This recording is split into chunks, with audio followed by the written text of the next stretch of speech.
ये इलेक्ट्रॉन यहां ही क्यों रिवॉल्व कर रहा है, यहां क्यों नहीं कर रहा, और यहां कर रहा है तो यहां क्यों नहीं कर रहा है।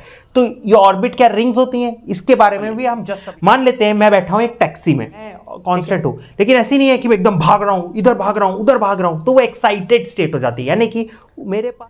हेलो एवरीवन यार, वेलकम बैक। और आज के इस लेक्चर में हम देखने वाले हैं बहुत ही interesting topic, that is what, Bohr atomic model. अभी तक हमने रदरफोर्ड मॉडल पढ़ा, लेकिन उसके कुछ ड्रॉबैक्स थे जिनको ओवरकम करने के लिए नील बोर साहब आए और इन्होंने अपना एटॉमिक मॉडल दिया, जिसे हमने कहा Bohr atomic model based on Planck's quantum theory. ये हमने लास्ट लेक्चर में किया हुआ है, अगर आपको पता हो तो। ठीक है, तो चलिए यार स्ट्रेट अवे स्टार्ट करते हैं। इस लेक्चर में हम देखने वाले हैं कि बोर एटॉमिक जी ने क्या बोला, मतलब बोर जी ने क्या क्या पोस्टुलेट्स दिए और ये कैसे यूजफुल हो और हमें कैसे समझ में आए कि एटम कैसे दिखता होगा, और इसके लिमिटेशंस के बारे में भी हम देखेंगे। ठीक है, तो चलो स्टार्ट करते हैं। सबसे पहले देखेंगे postulates of Bohr model.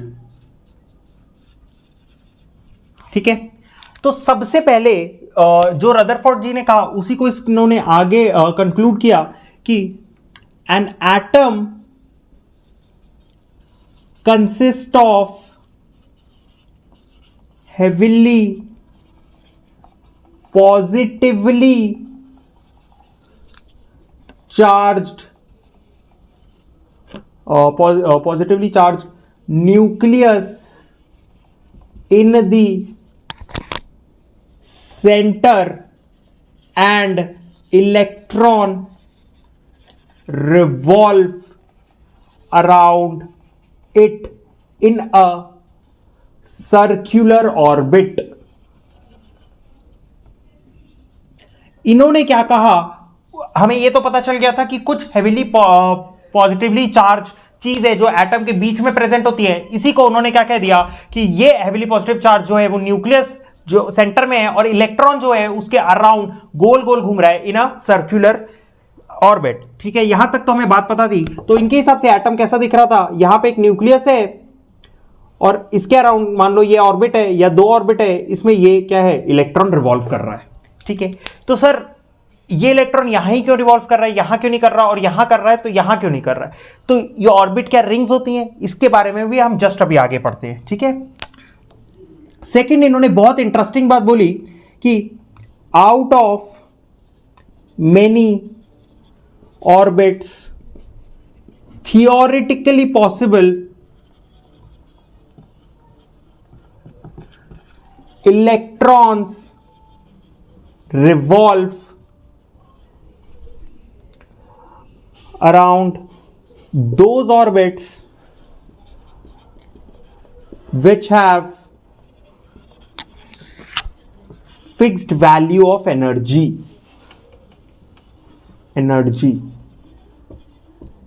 This is called energy levels. उन ऑर्बिट्स को हम क्या बोल देते हैं, एनर्जी लेवल्स या स्टेशनरी स्टेट्स। क्या बात हो गई भाई, ये देखते हैं।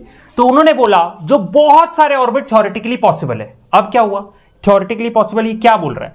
तो बेसिकली एटम को किसी ने ऐसे देखा तो है नहीं, देखा है क्या, नहीं, तो देखा नहीं है। तो उनके हिसाब से थ्योरेटिकली मतलब इमेजिन कर सकते हैं कि बहुत सारे ऑर्बिट है, ये भी ऑर्बिट है, ये भी ऑर्बिट है, ऐसी कोई रिंग थोड़ी ना बनी हुई है, ये तो इमेजिनरी बात है। आगे हम देखेंगे तो यहां भी घूम सकता है, यहां भी घूम सकता है, तो बहुत सारे ऑर्बिट प्रेजेंट है। ठीक है, बट वो घूमता वही है, electron is revolving around those orbit which have fixed value of energy. यानी कि इस ऑर्बिट या इस पाथ में एक वैल्यू, एक एनर्जी है जो फिक्स्ड है और इलेक्ट्रॉन जो है उसी के अराउंड रिवॉल्व कर रहा है। उस चीज को या जो ऑर्बिट है या जो पाथ है जिसमें इलेक्ट्रॉन रिवॉल्व कर रहा है उसे मैं कह देता हूं एनर्जी लेवल्स या stationery state.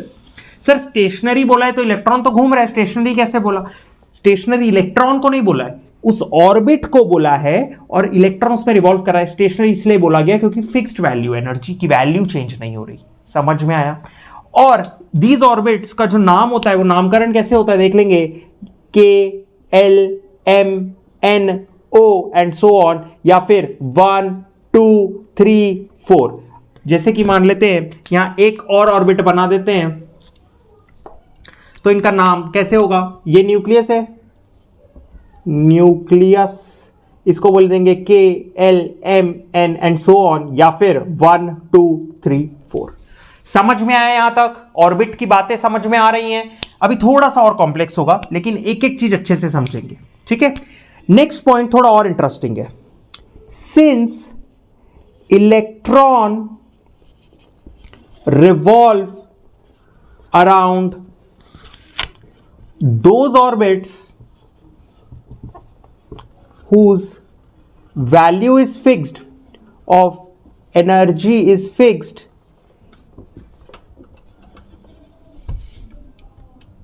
therefore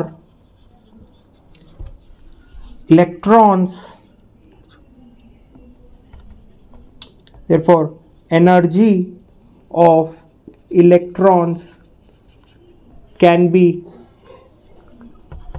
electrons is fixed or discrete and cannot have a value of their own. Hence, energy of electron in an atom, energy of electron in an atom is quantized. Sir ये जो कहानी आपने बताई ये तो बिल्कुल भी समझ नहीं आई, और जो लास्ट में वर्ड बताया वो तो समझ के ही परे था, कोई दिक्कत नहीं। एक एक चीज पढ़ेंगे, एक एक चीज समझेंगे। Since electron revolve around those orbit whose value of energy is fixed, क्योंकि जो इलेक्ट्रॉन है वो उसी ऑर्बिट में घूम रहा है जिसकी वैल्यू एनर्जी की फिक्स है, कहीं भी नहीं घूम रहा है। देयरफॉर एनर्जी जो इलेक्ट्रॉन की होगी इज फिक्स्ड या डिस्क्रीट और can not have a value of their own. मतलब एक डेफिनेट वैल्यू हो सकती है, यानी कि फिक्स हो सकती है, ऐसा नहीं कि कोई भी वैल्यू। मान लेते हैं ये ऑर्बिट की एनर्जी 5 है, 10 है, 20 है, 25 है, तो इलेक्ट्रॉन की भी एनर्जी कुछ 5, 10, 25 होगी। ऐसा नहीं कि 1 हो जाए, 2 हो जाए, 3 हो जाए, ठीक है? यहां पे ये चीज समझाया है। और लास्ट में बोला hence energy of electron in an atom is quantized, या क्वांटाइजेशन ऑफ इलेक्ट्रॉन का जो कॉन्सेप्ट है वो अपन यहां पे समझते हैं पहले। क्वांटाइजेशन ऑफ इलेक्ट्रॉन या क्वांटाइजेशन या क्वांटाइज जो बोला, ये क्या है सर? ठीक है, दो चीजें होती है, एक होता है क्वांटाइज्ड और एक होता है नॉन क्वांटाइज्ड, ठीक है? नॉन क्वांटाइज्ड हमने नहीं पढ़ा, मतलब ऐसी जो चीज जो क्वांटाइज नहीं है उसको मैं नॉन क्वांटाइज्ड मैं बोल रहा हूं, बुक में कहीं नहीं लिखा है, आपको समझाने के लिए। समझो क्वांटाइजेशन क्या बोलता है कि जो वैल्यू होगी वो फिक्स होगी या डिस्क्रीट होगी, कोई भी वैल्यू नहीं हो सकती, और वो डिसकंटिन्यूअसली चेंज होती है। ऐसे नहीं कंटिन्यूअसली चेंज नहीं होती, कोई भी फिक्स वैल्यू होगी डिसकंटिन्यूअसली चेंज होगी। वेयर जो नॉन क्वांटाइज्ड जो नहीं होंगे उनकी वैल्यू कुछ भी हो सकती है और वो कंटिन्यूअसली चेंज होती रहती है, ठीक है? सर थोड़ा थोड़ा समझ में आए और समझते हैं। कोई एक एग्जांपल ले लेते हैं। मान लेते हैं मैं बैठा हूं एक टैक्सी में, ठीक है? टैक्सी में दो चीज अपन पकड़ के चलते हैं, एक होता है स्पीडोमीटर और दूसरा होता है जो उसका आपका बिलिंग मीटर होता है, या आप फेयर मीटर बोल लो, ठीक है? फेयर मीटर बोल लेते हैं। तो दो चीज है, जब टैक्सी में बैठा और जब टैक्सी चल रही है तो उसका जो स्पीड है, the speed changes continuously change हो रहा है, और कोई भी वैल्यू हो रही है, 1 हो रही है, 2 हो रही है, 5 हो रही है, 54 हो रही है, 53, 52, 26, कोई भी वैल्यू हो रही है, कोई फिक्स वैल्यू नहीं है, वो चेंज हो रहा है। तो वो चीज नॉन क्वांटाइजेशन में आ जाएगी। और क्वांटाइज क्या हो जाएगा? जो फेयर है, यानी कि जो बिल मीटर है उसमें जो मेरा बिल निकल रहा है वो डिसकंटिन्यूअसली चेंज हो रहा है, और फिक्स वैल्यू है, मतलब 1 रुपए के इंटरवल में ही चेंज हो रहा है, यानी कि 1 हो सकता है, फिर 2 होगा, फिर 3 होगा, 1-1 रुपए से बढ़ रहा है, क्योंकि उसका ऐसा डिजाइन किया गया है। तो यानी कि उसकी वैल्यू फिक्स हो सकती है, 1.2 नहीं है, वो होगा वहां पे, हो सकता है 6 मीटर। मैं एक जस्ट एग्जांपल ले रहा हूं कि 1 मीटर है जिसमें 1 का बीच में इंटरवल है, तो अब 1 का इंटरवल है, तो ऐसा नहीं कि उसमें वैल्यू 1.2 आ जाएगी, 1.3 आ जाएगी, तो it can not have a value of its own. वैसे यहां पे बोला इलेक्ट्रॉन की जो वैल्यू है वो वही होगी जो ऑर्बिट की होगी, और वो फिक्स होगी, वो फिक्स होगी या डिस्क्रीट होगी, और कोई भी अपनी जैसी नहीं हो सकती। यानी कि एक फेयर मीटर है जिसमें इंटरवल 1 हो सकता है, और इसी चीज को बोला क्वांटाइजेशन। समझ में आया? ऐसी चीजें जिसकी वैल्यू फिक्स होती है और डिसकंटिन्यूअसली चेंज होती है उसे हम क्वांटाइजेशन बोलते हैं। जैसे कि एग्जांपल में जब हम टैक्सी में बैठे तो एक फेयर मीटर होता है जो 1 रुपए के इंटरवल में ही चेंज होता है, और 1.2, 1.3, 1.4 ऐसी वैल्यू नहीं हो सकती। समझ में आया? समझ में आया क्या? कहीं पे भी डाउट आ रहा है क्या? क्वांटाइजेशन एक अच्छा इंपॉर्टेंट टॉपिक है, मतलब अपने में नहीं लेकिन चीजों को समझने के लिए, ठीक है। तो चलो आगे बढ़ते हैं। नेक्स्ट क्या है? The angular momentum of the electron in an atom can also only have discrete value। जैसे कि हमारे पास ये था जो एनर्जी है, एनर्जी के जैसे एंगुलर मोमेंटम भी जो होगा वो डिस्क्रीट वैल्यू होगी, यानी कि फिक्स होगी। कैसे होगी देखते हैं। And is given by expression, क्या एक्सप्रेशन है? M we are equal to N H by 2 pi, जहां पे m क्या है? m is the mass of the electron. m क्या है? Mass of the electron. v क्या है? वेलोसिटी, टेंजेंशियल वेलोसिटी हो गई, ठीक है। और r क्या है? रेडियस ऑफ द ऑर्बिट, जिस रेडियस में घूम रहा है, radius of the orbit. h क्या हो गया? Planck's constant. यानी कि h जो इलेक्ट्रॉन का एंगुलर मोमेंटम है वो n क्या है? n जो एक इंटीग्रल वैल्यू होगी, n यहां पे क्या है? इंटीजर वैल्यू है, इंटीजर वैल्यू।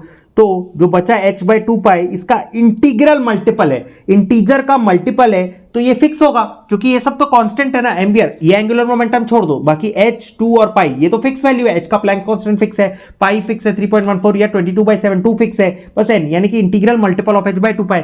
देयरफॉर जो इस चीजों से हमें समझ में आया कि जो आपका एंगुलर मोमेंटम है वो भी क्या है? क्वांटाइज्ड। समझ में आया क्यों हमें क्वांटाइजेशन समझना जरूरी था? कोई भी डाउट है क्या? हो गया? इसे नोट डाउन कर लो या फिर स्क्रीनशॉट ले लो। ये ऐसे डायरेक्टली आपको नहीं पूछेगा, लेकिन ये मैं मतलब ऐसा नहीं है कि आपको बोलेगा पोस्टुलेट बोर मॉडल लिखो, लेकिन ये आपको पता होगा तब आप आगे कोई भी सम सॉल्व कर पाओगे या चीजें समझ पाओगे, ठीक है। समझ में आया ना? बोर ने एटम का मॉडल कैसे बनाया? उन्होंने बोला न्यूक्लियस है और उसके अराउंड इलेक्ट्रॉन रिवॉल्व कर रहा है। 2-4 और पोस्टुलेट मतलब और चीजें हैं, इसको मिटा के फिर मैं लिखता हूं, नोट डाउन कर लो। तो देखते हैं नेक्स्ट पॉइंट क्या बोला इन्होंने। इन्होंने बोला when the electron in an atom is it in its lowest energy state,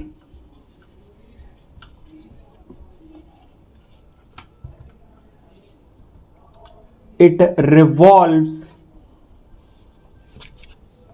around the nucleus in the orbit without, ध्यान से देखना, विदाउट लूजिंग और gaining energy as energy cannot be loosed or gained, loosed or gained.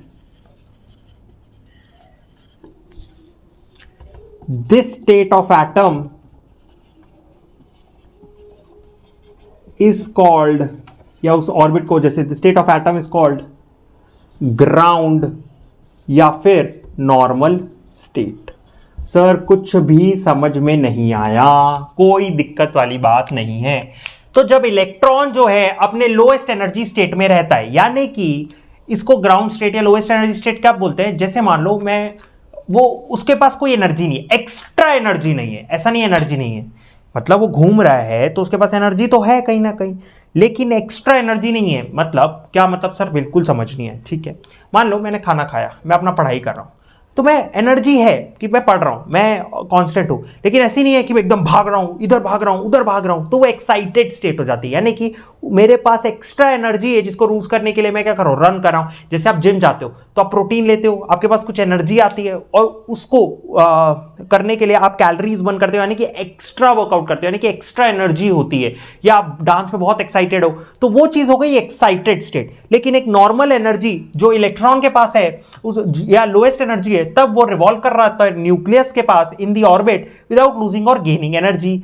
ना ही वो loose कर रहा होता है ना ही गेन कर रहा होता है। जैसे रदरफोर्ड में ये इशू आया था कि वो लूज कर रहा है और जाके न्यूक्लियस में बंद हो जा रहा है, बट इन्होंने बोला ऐसा नहीं हो सकता। कब होता है ये अभी आगे बताऊंगा कि कब गेन और लूज होती है energy.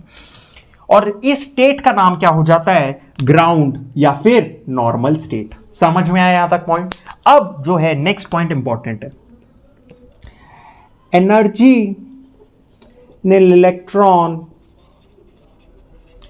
can be gained or loosed when electron jumps from one orbit to the other. One orbit to the other.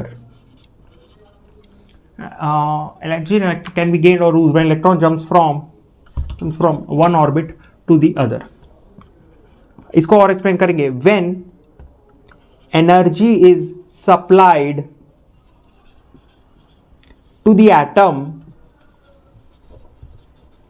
जैसे कैसे करके, बाय रेजिंग द टेम्परेचर या डिस्चार्ज ट्यूब में, या फिर डिस्चार्ज ट्यूब किसी से भी जब आप एनर्जी देते हो, किसको, एटम को, the electron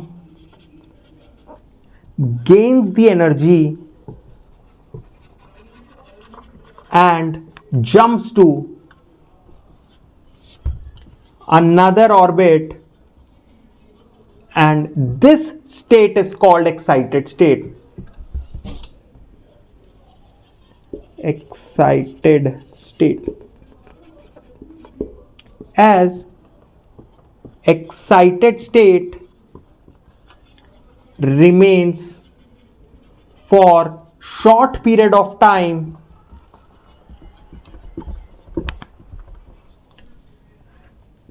it returns back to the ground state या अपने ऑर्बिट में by losing the energy। क्या बोला सर आपने, थोड़ा बहुत समझाओ। ठीक है सर, इन्होंने बोला एनर्जी ऑफ इलेक्ट्रॉन या तो गेन या लूज तभी होती है, ऐसे नहीं हो रही है वो अपने नॉर्मल एनर्जी में, एक्स्ट्रा एनर्जी तभी होती है जब इलेक्ट्रॉन एक ऑर्बिट से दूसरे ऑर्बिट में जंप करता है। फिर आगे एक्सप्लेन किया, जब एनर्जी एटम को सप्लाई किया जाता है, कैसे, बाय रेजिंग द टेम्परेचर या डिस्चार्ज ट्यूब से, तो इलेक्ट्रॉन गेन्स दी एनर्जी। मैं एक एटम है उसको एनर्जी सप्लाई कर रहा हूं तो वो गेन कर लिया। जैसे इलेक्ट्रॉन ने गेन किया वो अपने ऑर्बिट से दूसरे ऑर्बिट में जंप किया, और दिस स्टेट को हम क्या बोल देते हैं, ऐसे स्टेट को हम बोलते हैं एक्साइटेड स्टेट। मान लो मेरे पास बहुत एनर्जी है, मैं फटाफट जंप करके घूमने फिरने दौड़ने लग गया, तो मैं कौन से स्टेट में हूं, excited state. You are very excited, या कोई अच्छी न्यूज की आज हम जा रहे हैं कोई ट्रिप पे, तो you are excited, excited state. ठीक है, as excited state remain for short period of time, लेकिन वो जो एक्साइटमेंट है शॉर्ट पीरियड है क्योंकि उसके बाद तो एनर्जी खत्म होने लगेगी ना। Therefore it returns back to the ground state, या अपने ऑर्बिट में वापस आ जाता है बाय लूजिंग द एनर्जी। इसको बोल देते हैं कैसे एक्सप्लेन करेंगे, ये है आपका एक ऑर्बिट, ये है दूसरा ऑर्बिट, ये अगेन न्यूक्लियस है, ये एक ऑर्बिट, ये दूसरा ऑर्बिट। तो इलेक्ट्रॉन यहां से जंप करके यहां जाता है when energy is supplied to the, ठीक है, और इलेक्ट्रॉन जो है यहां से यहां पे आ जाता है by giving the energy E2। तो इनका चेंज क्या हो जाता है, delta E equal to energy जितनी वापस की और एनर्जी जितनी हमने सप्लाई की। The change in energy is represented by E2 minus E1। E1 हमने सप्लाई किया था, E2 वहां से निकला। यहां तक समझ में आया क्या, कंसेप्ट थोड़ा थोड़ा क्लियर हुआ। अब इन पोस्टुलेट के बेसिस पे इन्होंने कुछ फॉर्मूलेज दिए थे, वो अभी हम पढ़ेंगे, मतलब पहले ही दे दिया था लेकिन मैंने उसे आखिरी में रखा। ये नोट डाउन कर लो, फिर मैं मिटा के इसके जो फॉर्मूलेज हैं वो बताता हूं, ठीक है। तो अब इन पोस्टुलेट्स के बेस पे इन्होंने क्या डिराइव किया था, सबसे पहले एनर्जी का formula, energy of different states या ऑर्बिट्स इन हाइड्रोजन एटम। क्यों, क्योंकि ये जो सारे एक्सपेरिमेंट थे बोर जी ने हाइड्रोजन एटम पे किए थे। क्यों किए थे, बिकॉज वो सिंपलेस्ट एटम होता है, ठीक है। तो इसका फॉर्मूला इन्होंने दिया En equal to minus 2 pi square ME to the power 4 upon N square H square. Sir ये फॉर्मूला याद रखना पड़ेगा? नहीं भैया, कोई याद नहीं रखना है, ठीक है। हमने अब यहां पे क्या क्या डिफरेंट चीजें, पाई की वैल्यू डाली, एम की वैल्यू डाली। एम क्या है? मास ऑफ द इलेक्ट्रॉन, ठीक है, मास ऑफ इलेक्ट्रॉन हो गया। इलेक्ट्रॉन क्या हो? इलेक्ट्रॉनिक चार्ज हो गया जो इलेक्ट्रॉन पे है, एन जो नंबर है, और एच क्या हो गया यहां पे? प्लैंक्स कांस्टेंट, ठीक है। जब ये कांस्टेंट, तो जब ये वैल्यू डाली तो जो फॉर्मूला आया वो आया E N equal to minus 21.8 into 10⁻⁻19, और एन स्क्वायर तो वही रहेगा, जूल पर एटम, या फिर इलेक्ट्रॉन वोल्ट में भी पूछ लिया जाता है, -13.6 इंटू इलेक्ट्रॉन वोल्ट पर एटम अपॉन एन स्क्वायर। ऐसे नहीं पूछा जाएगा, मतलब आपको एन वो दे दिया, आपको पूछा कि इलेक्ट्रॉन वोल्ट में निकालो तो, या फिर -1312 किलो जूल पर मोल एन स्क्वायर। अच्छा, इसके लिए मैं कन्वर्जन के लिए बता देता हूं, 1 electron volt equal to 1.6 into 10⁻⁻19 joule, 1.6002 होता है, बट अभी के लिए इतना। यहां तक बात क्लियर हुई क्या? तो ये था एनर्जी का फॉर्मूला। सर ये तो different state in hydrogen atom है, और कोई एटम का नहीं निकलेगा? निकलेगा सर। एनर्जीज इन हाँ सही, energies in hydrogen like atom. Sir hydrogen like atom क्या हो गया? जैसे कि H हाइड्रोजन है जिसमें एक इलेक्ट्रॉन है, फिर हीलियम He प्लस एक इलेक्ट्रॉन दे दिया, Li2 प्लस, ऐसा, यानी कि He प्लस या फिर Li2 प्लस वगैरह एटम में ये हो जाएगा इसका formula En equal to minus जो भी ऊपर है, जैसे मान लेते हैं -13.6 इलेक्ट्रॉन वोल्ट पर अपॉन एन स्क्वायर इंटू ये हो जाएगा जेड स्क्वायर। जेड क्या है यहाँ पे? Atomic number. Z is the atomic number. समझ में आया? कोई डाउट वाली बात? ठीक है, ये फर्स्ट पॉइंट था। सेकंड है रेडियाई ऑफ द स्टेट, यानी कि जिस ऑर्बिट में वो घूम रहा है उसका फॉर्मूला क्या है? तो ये था r n equal to r not N square. यहां पे आर नॉट की जो वैल्यू है वो उन्होंने दी 58.9 पिकोमीटर। और अगेन ये हाइड्रोजन एटम के लिए है ना, हाइड्रोजन एटम, और हाइड्रोजन लाइक एटम के लिए क्या हो जाएगा? एटम के लिए ये चीज हो जाएगी r not upon n square upon z square. समझ में आ रही है क्या बात? कोई डाउट वाली बात? अब एक फॉर्मूला और है वेलोसिटी का, ये नोट डाउन कर लो, फिर मिटा के वेलोसिटी का फॉर्मूला बता के फिर जो बोर मॉडल ने कंक्लूड किया वो बताऊंगा। नोट डाउन कर लो। तो फिर वेलोसिटी देखते हैं क्या बोल रही है। Velocity of electrons in different state, of electrons in different state of hydrogen, state of hydrogen atom या हाइड्रोजन लाइक एटम, ठीक है।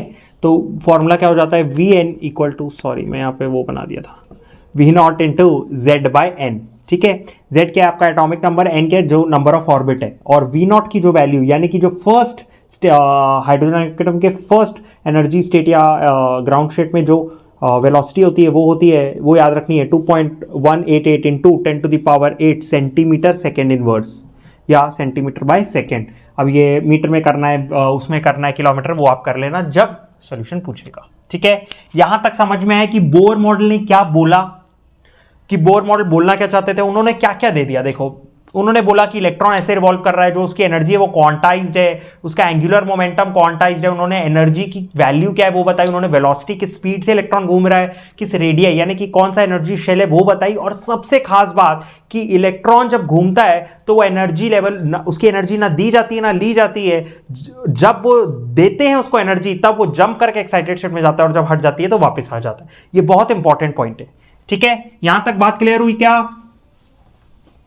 तो अब पढ़ते हैं कि उन्होंने एडवांटेजेस या usefulness of the Bohr model, ये बहुत ही इंपॉर्टेंट है कि उन्होंने क्या बताया, यूजफुलनेस ऑफ बोर मॉडल। उनसे क्या हमने सीखा? तो सबसे पहले जो मोस्ट इंपॉर्टेंट पॉइंट है, it explains the stability of atom. Sir कैसे? रदरफोर्ड तक हमने क्या पढ़ा कि जो इलेक्ट्रॉन है वो घूम रहा है, ठीक है, लेकिन क्योंकि उसकी एनर्जी लॉस होते जाएगी तो वो इलेक्ट्रॉन घूमेगा घूमेगा और न्यूक्लियस में आके खत्म हो जाएगा और एटम खत्म। बट इन्होंने क्या कहा, बोर जी ने, कि whenever electron revolves around the orbit, और क्योंकि उस ऑर्बिट की एनर्जी फिक्स है तो ना ही एनर्जी लूज होती है ना ही एनर्जी वो लेता है, therefore the atom is stable and the electron revolving around the nucleus does not gains or loses the energy। बहुत इंपॉर्टेंट पॉइंट है, ठीक है। सेकेंड जो पॉइंट इन्होंने कहा, इट एक्सप्लेन्स, जो उसमें था, the line spectra of hydrogen atom. ये बहुत ही इंपॉर्टेंट था, मतलब जो पहले हमने पढ़ा था जस्ट इसके पहले कि लाइन स्पेक्ट्रा कैसे आया और क्यों आया, तो ये इन्होंने एक्सप्लेन कर दिया और ये बहुत बड़ी अचीवमेंट थी बोर जी की, ठीक है। इन्होंने क्या बोला, line spectra of hydrogen atom में, क्योंकि एनर्जी जब कैसे बन रहा है, तो देखो एनर्जी ना ले रहा है ना दे रहा है, जब इलेक्ट्रॉन घूम रहा है, जैसे मैंने एनर्जी दी तो उसने एनर्जी ली, किसने? इलेक्ट्रॉन ने। इलेक्ट्रॉन ने एनर्जी ली और उसने अपने ग्राउंड स्टेट को छोड़ के अपने ऊपर अपर ऑर्बिट या एक्साइटेड स्टेट वाले ऑर्बिट में चला गया। क्योंकि हम एक्साइटेड स्टेट में ज्यादा देर तक नहीं रह सकते तो वो इलेक्ट्रॉन वापस आया, और जब वापस आया उसने क्या किया, एनर्जी लूज की। अब जब एनर्जी लूज करती है तो डिफरेंट फॉर्मेट हो सकता है, या तो हीट हो सकती है, लाइट हो सकती है, तो उसने जो एनर्जी रिलीज की, द फॉर्म वाज, वो एक फोटोन के फॉर्म में या लाइट के फॉर्म में लूज की, जो ही हमें क्या दिखता था, लाइन स्पेक्ट्रा के फॉर्मेट में। समझ में आया? दोबारा सुनो, जब एनर्जी लूज ना होती है ना गेन होती है, जब इलेक्ट्रॉन ऑर्बिट के अराउंड रिवॉल्व करता है, बट जैसे एनर्जी दी वो अपने इलेक्ट्रॉन अपना नॉर्मल स्टेट छोड़ के एक्साइटेड स्टेट में आ गया। जैसे एक्साइटेड स्टेट में आया उसने क्या किया, इलेक्ट्रॉन ने क्योंकि एक्साइटेड स्टेट में ज्यादा देर नहीं रह सकता, वो वापस अपने नॉर्मल स्टेट में गया।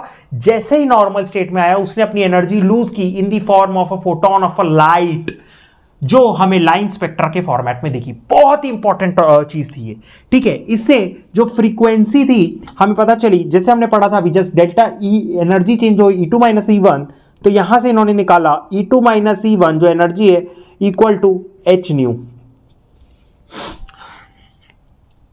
ठीक है।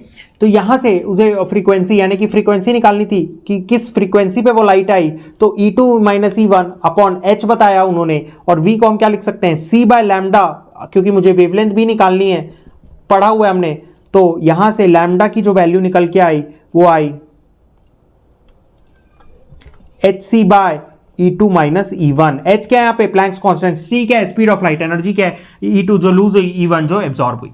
समझ में आया क्या? कोई भी डाउट वाली बात है क्या? हाँ सर डाउट है। क्या डाउट है?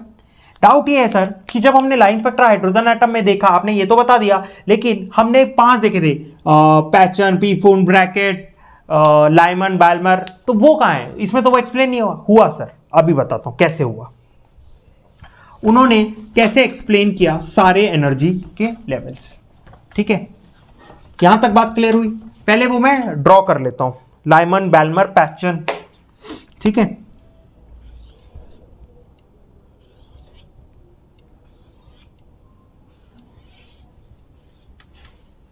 अच्छा क्वेश्चन था आपका, क्वेश्चन मेरा था 2 3 4 5 6 7 8। क्या है सर? ये डिफरेंट ऑर्बिट्स हैं, n8 7 n equal to 6 n equal to 5 n equal to 4 n equal to 3 n equal to 2 n equal to 1, ठीक है सर।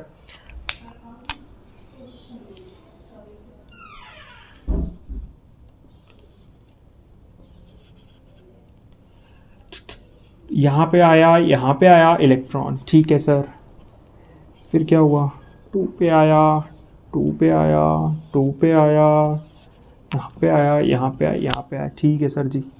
यहाँ आया, यहाँ आया, यहाँ आया, ये भी ठीक है।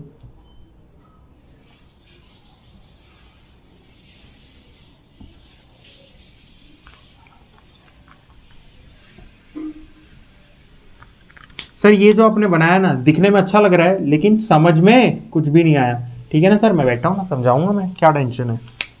इसे हमने बोला लाइमन सीरीज, इसे बोला बैल्मर सीरीज, इसे बोला पैश्चन सीरीज, इसे बोला ब्रैकेट सीरीज, इसे बोला पीफन सीरीज, जिसमें ये विजिबल और ये तीनों इंफ्रारेड, ठीक है सर, समझ में कुछ नहीं आया। ठीक है सर, मैं समझाऊंगा। तो हुआ क्या, अब देखो जब भी हम एनर्जी दे रहे हैं ले रहे हैं हाइड्रोजन एटम में, तो जो लाइन स्पेक्ट्रा बन रहा है, मैंने ये बताया कि बन रहा है, लेकिन ऐसा कैसे बन रहा है, डिफरेंट सीरीज कैसे आ रही है वो देखते हैं।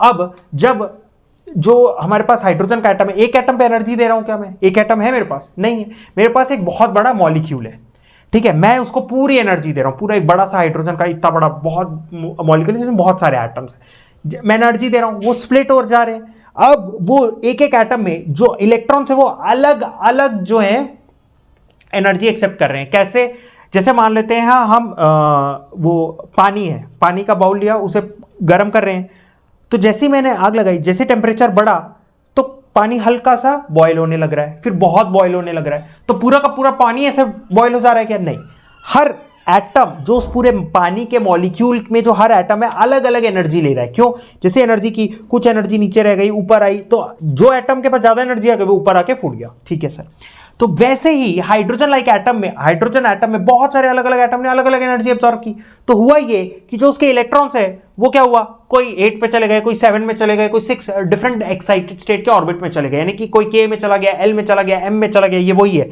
1 2 3 वही ऑर्बिट्स, कोई 3 में चला गया, 4 में चला गया।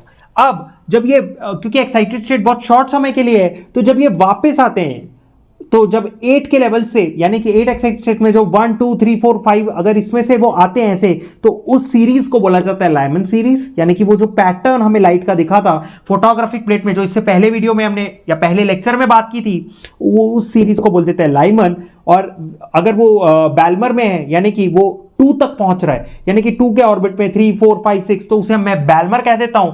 3 पे पहुंचता है तो पैस्चन, अच्छा मैंने 3 का नहीं बनाया, ओहो मैं एक मिस कर गया, सॉरी गलत बन गया। तो ये पैस्चन जो है यहां तक आता है, यहां तक आएगा, यहां तक आएगा, यहां तक, और ये भी जो है, सॉरी गलत हो गया, ये समझ गए ना वैसे आप, BRACKET, और ये हो गया पैस्चन। तो इस सीरीज को मैं पैस्चन बोल देता हूं, इसको बोल देता हूं ब्रैकेट, और इसे बोल देता हूं पीफून। यानी कि जब वो 5 तक आता है 4 3, तो उसे मैं बोल देता हूं पीफून। अच्छा, लाइमन जो बैल्मर है वो विजिबल है, यानी कि वो विजिबल रेंज में आते हैं, जो उसकी वेवलेंथ है या जो फ्रीक्वेंसी है जो हमने अभी निकाला, जो इससे पहले फॉर्मूला मैंने बताया था lambda equal to hc/(E2 - E1), उससे पता चला कि लाइमन और बैल्मर विजिबल है। तो क्या मतलब हुआ, तो फोटोग्राफिक प्लेट में मुझे डायरेक्ट अपनी आंखों से ये सीरीज दिख जाएगी। समझ में आया।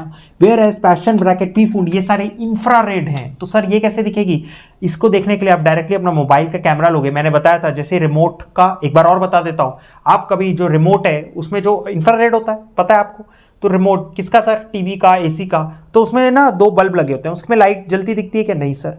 लेकिन कभी क्या करना, अभी ये जो आपके पास कैमरा है, जो मोबाइल कैमरा है उसके सामने देखना, उसमें दिखता है। ठीक है, तो वैसे ही जो कैमरे में देखोगे तो पैशन ब्रैकेट और पी फूड आपको दिख जाएगा। समझ में आया क्या क्या कंसेप्ट है बोहर मॉडल का, पूरी की पूरी चीज समझ में आया ना।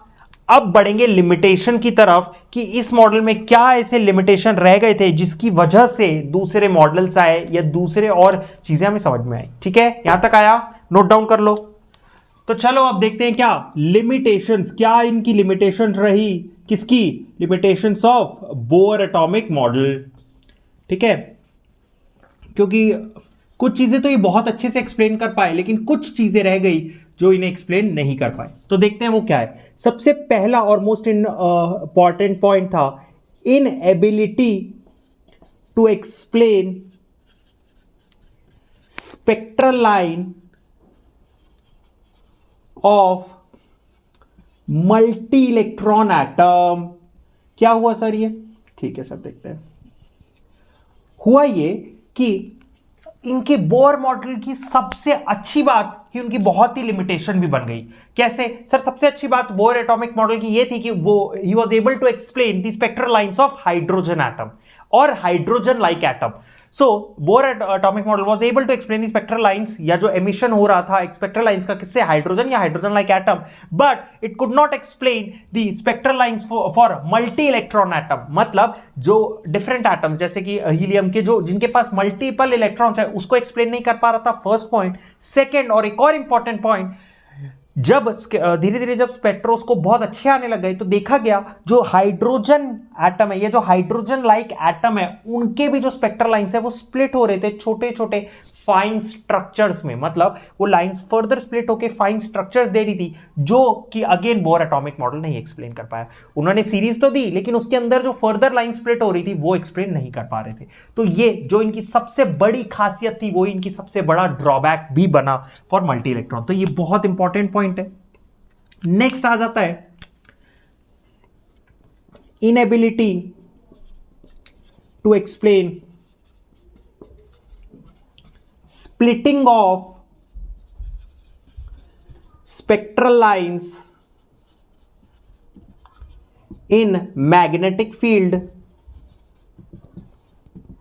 called Zeeman effect and in electric field called Stark effect। क्या हुआ सर ये? अब क्या हुआ, अगर सोर्स से जहां से रेडिएशन आ रहा है, यानी कि जो फोटॉन्स आ रहे हैं, जो स्पेक्ट्रल लाइंस आ रही हैं, उसको जब अगर उस सोर्स को मैग्नेटिक फील्ड में रख रहे थे तो वो जो स्पेक्ट्रल लाइंस थी वो स्प्लिट हो जा रही थी, जिसे हम क्या कह रहे थे, जीमन effect. Whenever we keep the source where the radiation comes from and see in a magnetic field and see that the spectral lines were splitting, which was known as Zeeman effect, the Bohr atomic model could not explain it। और again जब हम उसे electric field में रखते थे तब भी वो स्प्लिट हो रही थी, जिसे हम कहते हैं स्टार्क इफेक्ट, जो ये मॉडल एक्सप्लेन नहीं कर पाया। ये एक था। थर्ड पॉइंट आ रहा था, ये तो उतना इंपॉर्टेंट नहीं है बट है, inability to explain 3 dimensional model, 3D model of atom. क्यों, क्या हुआ सर? अकॉर्डिंग टू बोहर, जो अभी तक हमने पढ़ा, बोहर के हिसाब से जो एटम था वो एक न्यूक्लियस है, उसके अराउंड इलेक्ट्रॉन रिवॉल्व कर रहा है 2D प्लेन में, यानी कि यहां पे रिवॉल्व कर रहा है। बट जो आगे और जो आज हमें पता है, यानी कि जब आगे डिस्कवरीज हुई तो पता चला कि जो मॉडल है वो तो 3 डायमेंशनल है, यानी कि इलेक्ट्रॉन ऐसे ऐसे नहीं, ऐसे वगैरह जो भी घूम रहा है हम आगे पढ़ेंगे, तो वो 3D मॉडल है। इनके सबसे तो 2D था, जो चीज गलत थी, तो ये वो नहीं एक्सप्लेन कर पाए। लास्ट और important point, inability to explain the de Broglie's dual nature of matter and Heisenberg's uncertainty principle। क्या हो गया सर? ये सर क्या है, ये तो मुझे समझ ही नहीं आया। अभी नेक्स्ट लेक्चर्स में पढ़ेंगे कि डी ब्रॉगली क्या होता है, डुअल नेचर ऑफ मैटर क्या बोलता है, और हाइजेनबर्ग अनसर्टेनिटी प्रिंसिपल क्या है। तो जो इन्होंने चीजें बताई वो ऑब्वियसली ये एक्सप्लेन नहीं कर पाई, क्योंकि ये तो बाद में आई और इनके अकॉर्डिंग वो चीजें नहीं इसके में लाई कर रही थी। तो ये कुछ 4 पॉइंट्स है जो बोहर एटॉमिक मॉडल के लिमिटेशंस थे। यहां तक कंसेप्ट क्लियर हुआ कि बोहर मॉडल ने क्या बोला, एटम बोहर जी के हिसाब से कैसा दिखता था और क्या उनके लिमिटेशंस थे। ठीक है, ये नोट डाउन कर लो। या इसके बाद फिर क्या करेंगे, जो क्वेश्चंस इसमें रिलेटेड आते हैं, जो हमने पढ़ा था एनर्जी रिलेटेड, रेडियस, जो हमने फॉर्मूलेस देखे, उसमें जो क्वेश्चंस आते हैं वो करेंगे। ये एक बार नोट डाउन कर लो, फिर इसको मिटा के मैं क्वेश्चंस कराता हूं। तो चलिए यार देखते हैं क्वेश्चंस। तो 1-2 क्वेश्चन इसके आपके एनसीईआरटी के हैं, ठीक है ना। तो सबसे पहला क्वेश्चन देखेंगे, इजी है, कुछ भी नहीं है, एनसीईआरटी का ही आपका। Calculate the associated energy. तो मुझे क्या निकालना है सर? एनर्जी। ठीक है सर, आगे बात करेंगे। With the first orbit of helium plus He plus atom, what is the radius, और साथ में क्या निकालना है मुझे? रेडियस भी निकालना है। ठीक है, ठीक है सर। En का क्या फॉर्मूला बताया था? कोई भी हाइड्रोजन लाइक एटम के लिए -21.8 इंटू 10⁻⁻19 जूल पर एटम, या फिर इसी को मैं बोल दूंगा इंटू Z²/n²। ठीक है क्या? ठीक है सर। तो सर आपने तो 3-4 फॉर्मूले बताए थे, कौन सा लगाना है? कोई भी लगा लो, बस यूनिट चेंज हो जाएगा, और तो कुछ भी नहीं है। ठीक है, आगे अगर जब तक स्पेसिफाई ना किया हो, अगर आपको स्पेसिफाई किया है कि किस में निकालना है तब आपको डालना पड़ेगा। अच्छा, n की वैल्यू क्या है? कौन सा ऑर्बिट? n क्या होता है ना, कौन सा ऑर्बिट पे है, कौन सा बोला है? देखो क्वेश्चन में लिखा है n equal to first orbit, then we have z। Atomic number होता है, हीलियम का क्या होता है सर? 2 होता है। आगे बात करेंगे, माइनस डालेंगे, यानी कि इसमें 10⁻⁻19 इंटू Z², यानी कि 2 का स्क्वायर अपॉन n² हो गया 1। ठीक है, वैल्यू आ जाएगी कितनी? मल्टीप्लाई करेंगे 4 हो जाएगा, 2 टू 4, 32 हो जाएगा, 4 1 4 5 6 7 4 2 8 8.87.2 into 10 to the power minus 19 joule. ये हो गई क्या आपकी एनर्जी निकल गई। नेक्स्ट क्या निकालना है, एनर्जी निकल गई। नेक्स्ट बचा रेडियस। रेडियस क्या हो जाएगा, आर एन का फॉर्मूला क्या बताया था फटाफट, A naught N square upon Z. A naught की वैल्यू क्या थी सर 52.9 पिकोमीटर में थी, एन की वैल्यू क्या है 1 है, अपॉन क्या हो जाएगा 2 हो जाएगा, क्यों जेड क्या है 2 है। 2 1 जा 2 2 जा 4 2 6 जा 12 2 4 जा 8 2 5 जा 10, तो ये आ गया सर 26.45 पिकोमीटर रेडियस हो गया। समझ में आया क्या, यानी कि फर्स्ट ऑर्बिट का रेडियस क्या हो गया 20। एकदम सिंपल था, फॉर्मूले याद होने चाहिए, कुछ नहीं बस वैल्यू डालनी आंसर। ए नॉट की वैल्यू बताया था 52.9 पिकोमीटर या 0.0529 नैनोमीटर, जो भी आपको लेनी है। सर मीटर में कन्वर्ट करने की जरूरत है कि नहीं, डायरेक्टली नहीं है जरूरत, अगर बोलेगा तो कन्वर्ट कर देना। समझ में आया, पहला क्वेश्चन हमारा यहां पे सॉल्व हो गया। कोई डाउट यहां तक? चलो नेक्स्ट करते हैं, मैं रब करता हूं जब तक आप नोट डाउन कर लो। तो चलिए देखते हैं नेक्स्ट क्वेश्चन क्या बोल रहा है।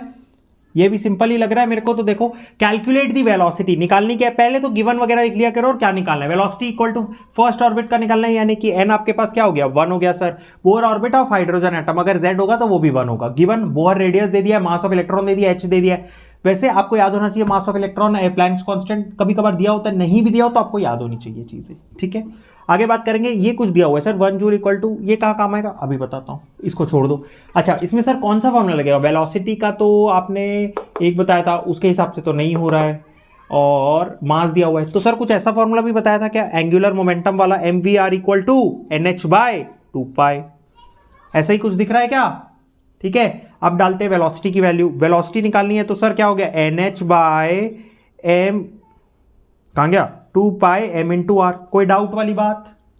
आगे बात करेंगे, यहां पे वेलोसिटी की वैल्यू हो गई, यहां लिख देता हूं एन, एन क्या है 1 है सर, एच क्या है 6 पॉइंट, कहाँ गया 6.626 into 10 to the power minus 34 joule second, upon क्या हो गया सर 2 इंटू 3.14 पाई की वैल्यू, एम क्या है सर मास दिया भी हुआ है 9.11 into 10 to the power minus 31 k जी, यहां पे लिख देता हूं के जी, इंटू आर क्या है सर 0.529 आर्मस्ट्रॉन्ग, चेंज करना पड़ेगा यस सर, क्यों, क्योंकि सब के जी यानी कि ऐसे यूनिट में, तो इसको मीटर में कर देते हैं, तो क्या हो जाता है सर 52 पॉइंट या 0.529 इंटू आर्मस्ट्रॉन्ग है ना, तो into 10 into 10 power minus 10 metre कर देते हैं, ठीक है। अब ये क्यों दिया है पहले मैं बता देता हूं, जब आप इसको कन्वर्ट करोगे या जब सॉल्व करोगे तो आंसर आएगा सर कुछ, अच्छा इसको आप कैलकुलेट कर लेना, ये मैं नहीं बता रहा, इसकी जो बाद का स्टेप है, ये इसका जो आंसर आएगा सर 2.188 कुछ आएगा into 10 to the power I guess 6 आ रहा था, ठीक है। ये आप कैलकुलेट कर लेना, डाउट होगा तो नीचे कमेंट इसमें भी कर देना, कोई दिक्कत नहीं, दोबारा बताऊंगा, क्योंकि इसमें जो मुझे मेन क्रक्स है वो बताना है, इसमें सिंपल सी कैलकुलेशन है, कुछ हार्ड एंड फास्ट नहीं है। यह है joule second kg inverse metre inverse, ठीक है। ये आया, मैंने इसको मीटर में क्यों किया सर, क्योंकि आर्मस्ट्रॉन्ग है तो यहां पे कुछ मीटर का दिया हुआ है।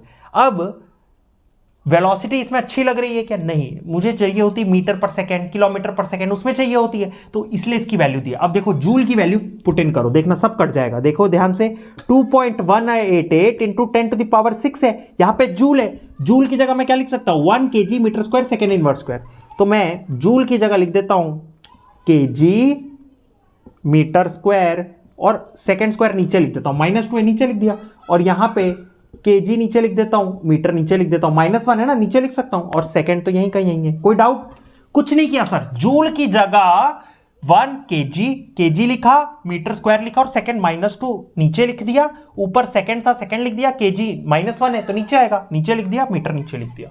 यहां तक कोई डाउट है क्या?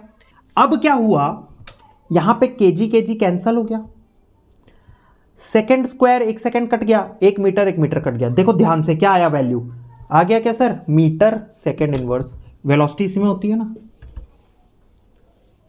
आया समझ में? तो ये इंपॉर्टेंट चीज है, ठीक है सर, ये याद करना पड़ेगा, वैसे याद करने की जरूरत नहीं है, ये चीज दी होगी जब आपको कन्वर्जन में दिया हो, तो ये इंपॉर्टेंट चीज थी, ठीक है ना, आया यहां तक समझ में? एक चीज गड़बड़ हो गई है, यहां पे आएगा 0.529 आर्मस्ट्रॉन्ग, हाँ गड़बड़ हो गई, आर्मस्ट्रॉन्ग इक्वल टू 0.59 10 माइनस 10 आता है, आर्मस्ट्रॉन्ग 10 माइनस 10 मीटर होता है। यहां तक क्लियर हुआ क्या? कोई डाउट है? तो इसी टाइप के क्वेश्चन आएंगे जिसमें फॉर्मुला बेस्ड रहेगा, थोड़ा बहुत आपको कैलकुलेशन में दिक्कत होगी, बाकी वो भी नहीं होगी, सिंपल ही कैलकुलेशन है, ठीक है। तो इस वीडियो के लिए यहीं तक था, जिसमें हमने पूरे बोहर मॉडल से समझा कि एटम एक्चुअली में बोहर के हिसाब से कैसा दिखता होगा, उनकी क्या लिमिटेशन थी और कुछ क्वेश्चंस। कहीं पे भी डाउट है, कोई भी टॉपिक पे डाउट है, कोई भी क्वेश्चन में डाउट है, नीचे कमेंट कर देंगे, कोई दिक्कत नहीं, दोबारा उस पर वीडियो बनेगी, ठीक है। मिलते हैं नेक्स्ट वीडियो में, और नेक्स्ट वीडियो में हम कर रहे होंगे डी ब्रोगलीज प्रिंसिपल, या हो सकता है हाइजेनबर्ग अनसर्टेनिटी प्रिंसिपल भी करें, जो डुअल नेचर ऑफ मैटर है, वो बहुत ही अच्छा टॉपिक है। तो मिलते हैं फिर नेक्स्ट वीडियो में, तब तक के लिए गुड बाय।